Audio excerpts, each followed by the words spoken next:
waktu itu sempat ngurus satu ODGJ juga, yaitu Aba Ismail di rumah. Nah dia itu nurutnya sama aku. Waktu aku terbang, waktu itu aku ingat banget aku di Makassar. Terus dia nelfon-nelfonin aku terus, malah emosinya jadi nggak stabil lagi. Sedangkan orang yang di rumah jadi takut sama Aba Ismail ini. Jadi aku putusin, bismillah aku resign. Gitu. Serius, itu sempat chief aku sempat kaget. Nggak ada angin, nggak ada hujan, aku mengucapkan kata resign. Iya, maksudnya tidak mudah loh. Dengan memperjuangkan karir 8 tahun, betul. Terus tiba-tiba resign begitu aja gitu. Kalau ditanya kenapa, buat aku mau melakukan kebaikan dan kebaikan itu kewajiban. Jadi tidak ada alasan kalau untuk aku. Jadi aku suka banget berbuat kebaikan, menolong orang dan ngebuat bahagia itu sesuatu yang tidak bisa dibayarkan pakai uang. Hello my lovers, nggak bosan-bosan kembali lagi bersama saya Nida. Selamat datang dalam acara Talk with My Love. More love, more inspiration.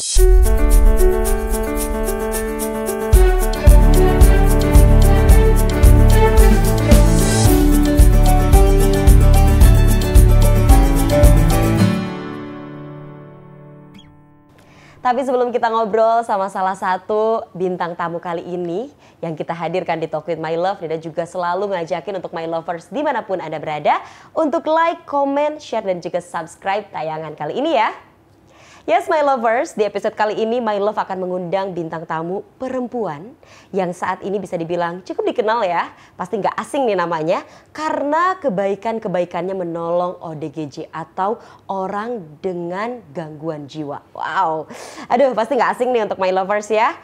Dan setahu Nida ternyata perempuan ini, wanita ini adalah mantan pramugari. Udah cantik ya, punya manner dan suka jiwa-jiwa sosial. Siapakah dia? Tiada lain tiada bukan yang suka ngonten-ngonten, suka berbagi kebahagiaannya juga, berbagi kebaikannya. Inilah dia, Pratiwi Novianti. Pratiwi Novianti dikenal sebagai sosok wanita yang memiliki jiwa kepedulian dan rasa sosial yang tinggi dalam menangani ODGJ, menjadikan dirinya sebagai sosok inspiratif bagi banyak orang.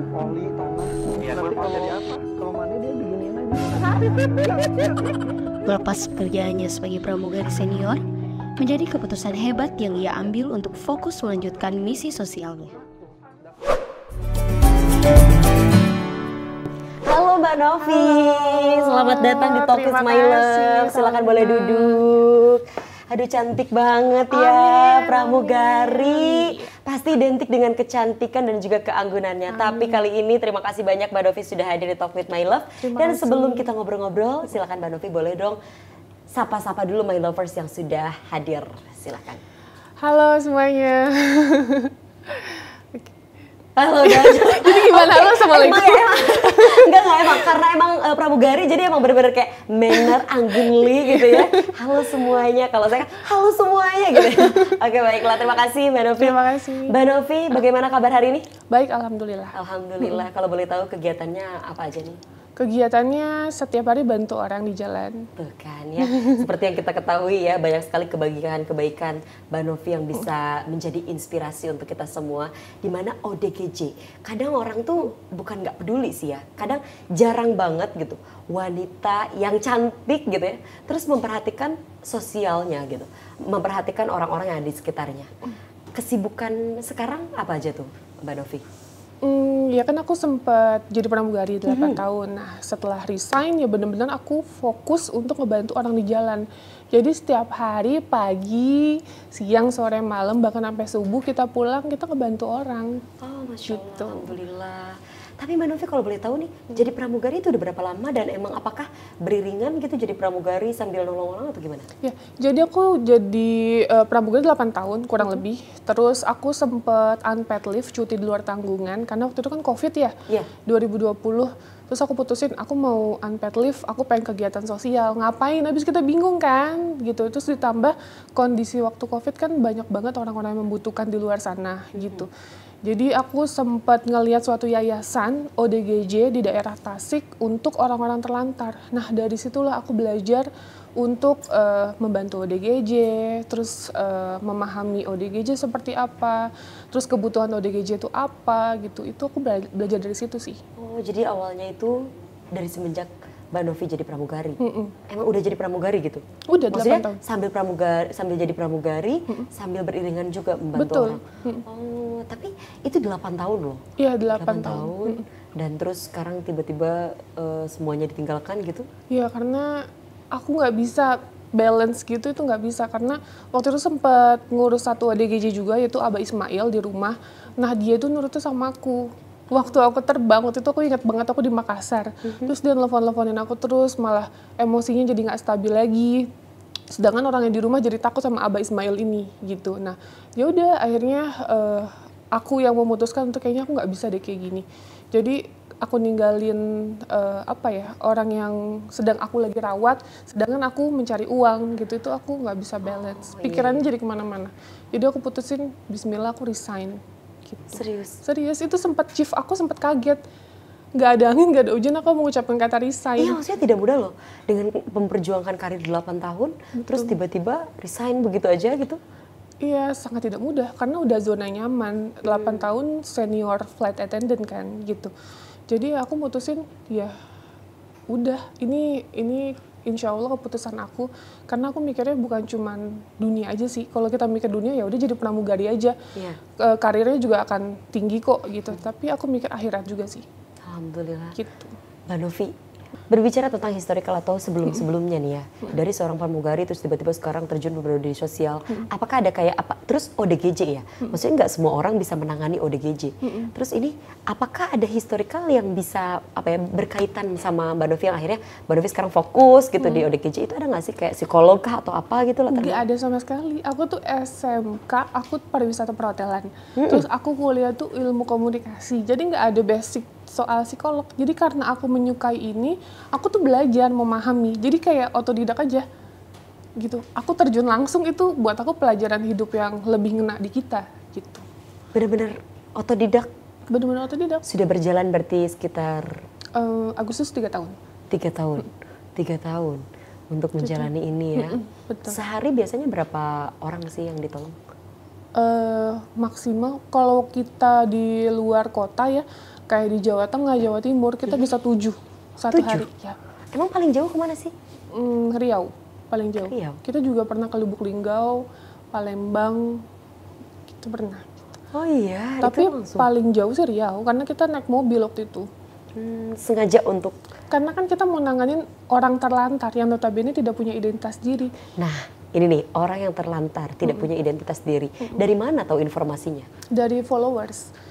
Jadi followers itu ada yang info, kan banyak yang peduli, tapi mereka bingung harus kayak gimana. Nah, infonya ke kita. Jadi kita bantu follow up, ini orang terlantar atau bukan. Kalau orang terlantar ya otomatis kita harus bawa mobil, nggak bisa naik pesawat juga kan. Iya. Gitu, jadi ya udah kita fight banget pakai kendaraan. Itu jauh banget dari Jakarta ke Lampung, terus Palembang, Jambi baru Riau. Berapa lama total? 4 hari 4 malam. 4 hari. Kita sampai tidur di pom bensin. Serius? SPBU beneran.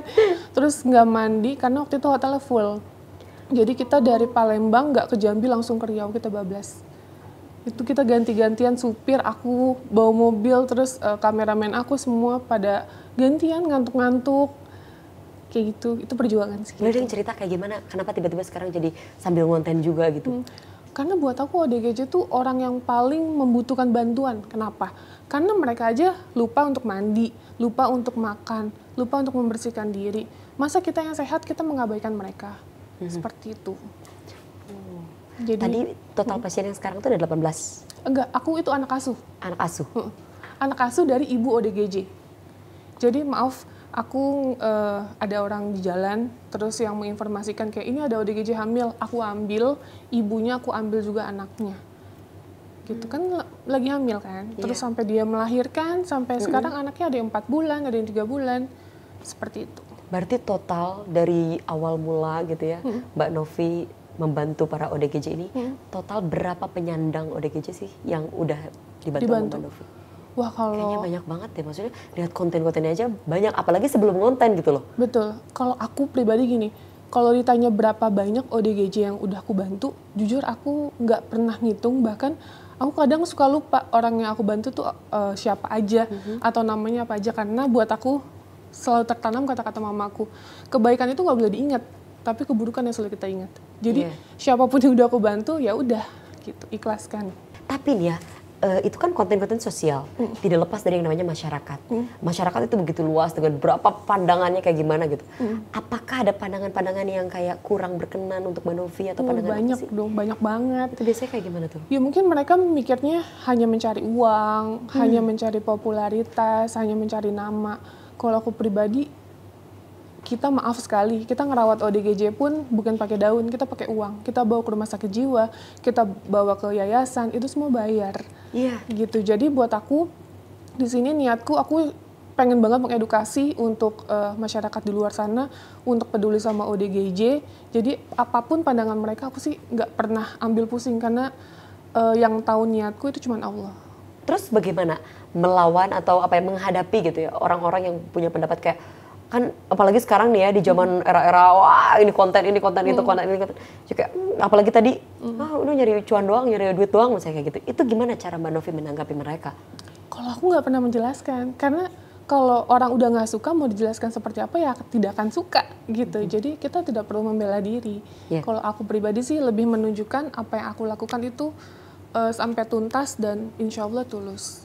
Sebagai volunteer, ada nggak sih dari masyarakat yang kayak, kan seneng nih ya orang yang suka jiwa-jiwa sosial, terus ternyata lihat kontennya Mbak Novi yang kayak sosial banget nih gitu ya, peduli sosial banget, ada nggak sih, apakah membuka gitu untuk orang-orang masyarakat nih umum ya, buat join sama kegiatan-kegiatannya?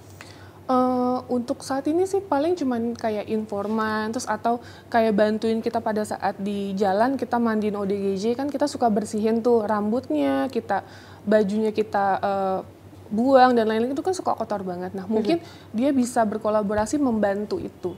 Gitu. Bisa ya, jadi dari situ ya, maksudnya bantu-bantu bisa dibuka juga ya dari yayasannya Mbak Novi. Oh, kalau misalnya dari biaya nih, segi biaya ya, memang ini agak sensitif, tapi yang tadi sudah disampaikan sama Mbak Novi, di mana mengurus ODGJ ini tuh nggak pakai daun ya, pakai uang ya, maksudnya tetap aja kita realistis. Betul, ya, pakai uang gitu. Apakah ada dana pemerintah yang bantu support atau dana dari mana gitu? Alhamdulillah untuk saat ini nggak ada. Alhamdulillah nggak ada pun disyukuri ya Mbak Novi ya. Iya, disyukuri. Aku pure semuanya dari YouTube, semua dari YouTube. Jadi dari biaya mungkin rumah sakit jiwa, terus ODGJ yang kita titipkan di yayasan swasta, ada juga lansia kita titipkan di yayasan swasta, itu semua dari YouTube. Gitu. The real perputaran gitu ya? Yes, betul. Tuh, jadi tidak perlu khawatir dengan niat baiknya Mbak Novi, karena emang lurus banget, apalagi sekarang juga sepertinya beres dari sini mau lanjut lagi ya? Iya. Tuh kan, mau lanjut lagi kayaknya ya? Ada info ODGJ mumpung di Bandung kan, jadi kita mau sekalian aja. Emang setiap hari ya? Aku setiap hari sih. Jadi ini aja aku tadi malam baru keluar dari rumah sakit, aku udah mikirin ini belum, ini banyak banget yang kita belum selesaikan gitu, dan itu urgent semua. Sehari berapa sih? Berapa ODGJ yang Mbak Novi tolong? Kita nggak ODGJ aja, kita menyeluruh. Ada apa aja tuh ODGJ? Ada yang aku cerita tadi sakit, yang lagi berjuang sembuh. Terus kasus-kasus mungkin kayak maaf KDRT, pelecehan seksual, eksploitasi manusia, entah mungkin anak disabilitas, difabel dan lain-lain sih, gitu-gitu. Terus yatim piatu, duafa, semuanya sih. Karena apa yang aku bisa lakuin, aku mau lakuin yang terbaik untuk orang di luar sana. Yang terbaik gitu, ya. Apalagi jiwa sosial tumbuh dari diri kita sendiri. Yes. Tidak lain kalau misalnya yang namanya jiwa sosial tuh ada momen-momen mengharukan. Ada nggak sih kayak momen yang emang paling sedih, yang paling mengharukan ketika menghadapi pasien atau ODGJ? Momennya sih kalau lagi benar-benar sedih itu dimana pada saat aku nolongin ODGJ, mungkin udah terlantar kayak puluhan tahun gitu. Terus setelah itu ada yang menghubungi kita, keluarganya, terus kita kembalikan, ya mereka apresiasi itu sih. Itu yang paling aku seneng, karena jarang ada ODGJ yang terlantar lama dan mau diterima sama keluarganya. Biasanya itu dianggap aib atau dibuang ya biasa aja gitu. Tidak diharapkan. Iya. Kalau menurut Mbak Novi nih ya, setelah menjalani penanganan ODGJ, udah ditangani semuanya sama Mbak Novi, ini tindakan terhadap orang yang memiliki gangguan jiwa itu sebaiknya seperti apa? Jadi saya udah selesai nih ya penanganannya, itu kayak gimana sih? Yang pertama, nggak boleh putus obat. Karena ODGJ itu harus konsumsi obat seumur hidup. Kecuali sampai dokter memutuskan sembuh total ya. Gitu. Yang kedua, tidak boleh di-trigger untuk tekanan yang ngebuat dia stres atau depresi. Jadi misalnya dia divorce, jadi menjadi ODGJ itu ada tuh. Nah, jangan sampai ngebuat kayak dia inget lagi gitu. Nah, itu harus dihindari. Seperti itu sih. Tapi ada kemungkinan untuk sembuh? 1000/1. Karena dokter pun bilang seperti itu. Jarang ada yang bisa sembuh, apalagi kondisinya kalau udah menahun. Kasus-kasus yang paling berat itu apa tuh? Kasus yang paling berat, mungkin kalau udah luka-luka ya, udah jadi kayak ODGJ-nya udah parah banget. Maksudnya kayak parahnya dia menyakiti dirinya sendiri. Tau nggak? Yang kalau misalnya diikat-ikat gitu kan. Nah itu yang kayak ada apalah dimasukin lah ke kulitnya dia. Jadi lah. dia udah sakit hati, udah trauma, misalnya, terus dia nyakitin dirinya sendiri. Iya betul. Karena dia menyakiti dirinya sendiri, dia sampai tidak merasakan bahwa itu sakit gitu. Jadi kan PR kita kadang ngobatin tangannya atau kakinya yang udah diikat-ikat atau apanya lah gitu. Aku sering kok nemuin yang kondisinya diikat-ikat, aku nggak tahu dia luka apa enggak. Jadi aku guntingin pelan-pelan, kok ada aroma-aroma yang menyengat banget. Karena aku udah terbiasa memandikan ODGJ, jadi aku tahu itu aroma ODGJ atau aroma yang ada luka. Nah waktu itu di Lampung ya, namanya ODGJ Pariduan. Aku nggak tahu sama sekali dia ada luka. Pas aku gunting bagian baju lehernya itu, nah disitulah muncul ada luka besar banget di belakangnya. Karena kan dia bawa tali-tali diikat sama dia, jadi kekikis gitu. Iya sih, aduh. Itu sering sih terjadi. Tapi ada ketakutan darah gitu nggak sih? Maksudnya kan apalagi luka-luka ya? Enggak sih kayak aku. Enggak ya? Enggak. Terus ada orang yang kayak fobia gitu ya? Oh enggak, aku enggak. Jadi ya udah pada saat aku menghadapi seperti itu sih aku langsung, karena udah basicnya pramugari, jadi aku udah tahu apa yang harus aku lakuin. Aku stop pendarahan. Basicnya pramugari. Emang ada terkaitan gitu sama penumpang-penumpang? Ada dong, ada banget, ada. Pramugari itu yang pertama dia pasti kuat akan aroma-aroma. Kenapa? Karena kan dia di pesawat membersihkan toilet gitu. Terus kalau misalnya ada penumpang kenapa-napa, mungkin kayak mungkin dia muntah atau seperti apa, kan kita harus bersihkan gitu. Kalau aku pribadi sih aku tidak pernah mengandalkan cleaner atau orang lain. Selama aku bisa lakuin, aku lakuin. Seperti itu. Terus yang kedua, kita juga diajarin untuk kayak misalnya ada luka, untuk stop pendarahan, kita kan diajarkan semua. Nah itu aku terapkan ke ODGJ-ku yang aku rawat gitu. Bener ya ini, maksudnya tidak mudah gitu. Dan yang paling effort banget, yang paling ini usahanya gitu banget ODGJ yang mana tuh? Ibu Kursiti. Kenapa? Kasusnya kenapa? Itu viral sampai sekarang karena ya sampai 2,5 tahun kita belum menemukan solusi. Jadi aku temukan di gerobak, skizofrenia dia, tapi dia denial. Jadi kayak dia merasa dia tuh sehat gitu. Terus kakinya itu kena gula. Jadi pas aku temuin, maaf sekali, udah ada pembusukan dan udah nggak ada tulangnya gitulah. Jadi aku bawa evakuasi pakai ambulans langsung ke rumah sakit, diamputasi. Selesai dari itu, PR-nya banyak banget ya sampai detik ini. Tadinya dia punya suami, terus karena ya dia suka teriak-teriak, marah-marah, akhirnya dia divorce, selesai. Nah sampai sekarang ada di yayasan di daerah Bekasi. Belum selesai juga karena keluarga tidak mau menerima, itu sih. Mbak Novi, jujur speechless banget ya, maksudnya banyak banget pasien-pasien yang sudah ditangani gitu. Tapi pernah nggak sih kayak ada perlawanan gitu dari pasiennya, misalnya kayak mukul Mbak Novi atau nggak apa? Oh sering dong. Iya? Ya sering, aku pernah yang ada di YouTube juga di daerah Indramayu, aku dipukul sampai aku jatuh ke belakang gitu. Karena itu emang belum siap sih posisinya. Terus yang kedua, aku juga dilempar batu sama ODGJ di daerah Tasik gitu, sampai kena tulang ekorku. Dan ya buat aku sih itu hal yang biasa. Kenapa? Karena kan juga mereka self defense. Kayak kita yang normal aja, mungkin kalau dideketin sama orang asing akan takut. Nah apalagi dia. Gitu. Iya sih, iya bener. Tapi bisa gitu ya ditangani sama Mbak Novi ya? Insya Allah, berusaha. My lovers, banyak banget yang kita dapat ya hari ini. Yang pastinya juga konten-konten Mbak Novi bisa menginspirasi untuk kita semua. Mbak Novi, kalau misalnya nih ya berbicara tentang kewarasan atau mental health ya kalau sekarang ya, Seberapa penting sih sebenarnya mental health? Maksudnya kan nggak apa ya? Orang kan kadang ya ODGJ gitu stres atau nggak trauma atau apa. Seberapa penting sih menurut Mbak Novi? Sangat penting sekali. Mental health itu benar-benar harus dijaga. Mulai dari jangan pernah dipendam, itu harus sharing sama teman, sama orang tua, sama kakak, adik, siapapun itu. Jangan pernah merasa dia tuh sendirian, gitu. Dan pihak keluarga pun harus mendukung dengan memberikan kasih sayang ya. Seperti itu sih. Jadi tetap setiap perasaan harus tetap diekspresikan. Betul, itu penting banget sih. Lalu bagaimana kemudian kalau misalnya ada orang yang emang sulit untuk cerita? Karena kan gitu kan, jadi pendem aja.